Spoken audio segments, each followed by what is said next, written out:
Why is moving expensive? What is expensive? What does that mean?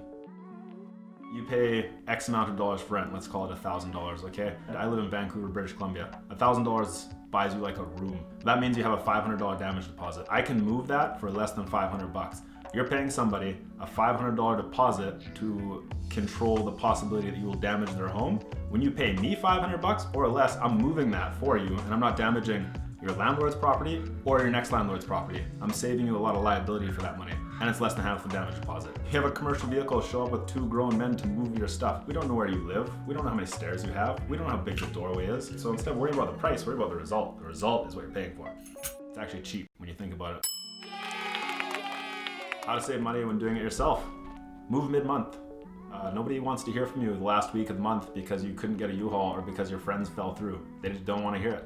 They don't. Middle of the month though, they'd love to hear it. They got full-time guys that are keeping busy. These people have families, they have kids, they have activities they want to spend money on. When you call somebody on the 15th and say, hey, I'd like to move sometime between now and the end of the week, you have what's called leverage or bargaining power. That's how you save money hiring people. But if you're gonna do it yourself, you can't do any of these things. You'll still get a deal on your rental equipment. Throw stuff away, throw it away. It probably doesn't even have any value. It's almost cheaper to get IKEA to drop off new stuff than move your old stuff. Don't lose your friends. They will ask you to help them at a later date. That's not free. Strain relationships. What happens when they break your stuff? Are you gonna ask them for money? You gonna buy them beer and pizza after? Like, that's not free. Do negotiate a flexible start and end time. People will pay for convenience. We live in a society where you have phones with one button and people pay $2,000 for that. It's insane. There's 3 cameras. They do the same thing. They take pictures. $2,000. Throw stuff away. How to make the most of your money when hiring professionals. Very important. Don't hire movers if they can't process a credit card. If a bank can't trust them, why would you?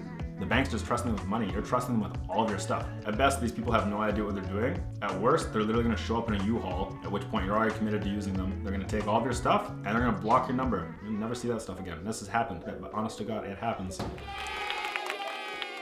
Liability. How much does a motor vehicle accident cost? It doesn't matter where you live. They cost a lot of money.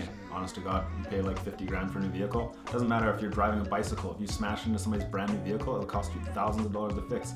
How much does it cost to fix a flooded apartment building? What a lot of people don't realize, those little sprinklers, near the doorway in your apartment. You tap that with a couch because you weren't thinking about it or because you were tired. If it breaks, it's gonna flood your entire apartment building. It's gonna flood everything under your apartment building. It's gonna flood the hallway. And then after you displace like 10 or 15 different people from the homes, a restoration company is gonna come in and fix it. But before they're gonna do that, a claims adjuster is gonna come along and find out whose fault that was. And if you hired somebody to do it for you who did not have third-party liability insurance, that is your fault. If your best friend did it, still your fault. Fixing these kinds of things costs anywhere from like $20,000 at the low end to like millions. Depends on the building you live in. I just moved a doctor into a 57-story apartment. I cannot imagine what it would cost if somebody smashed the fire suppression system in there. Every unit's worth $3 or $4 million.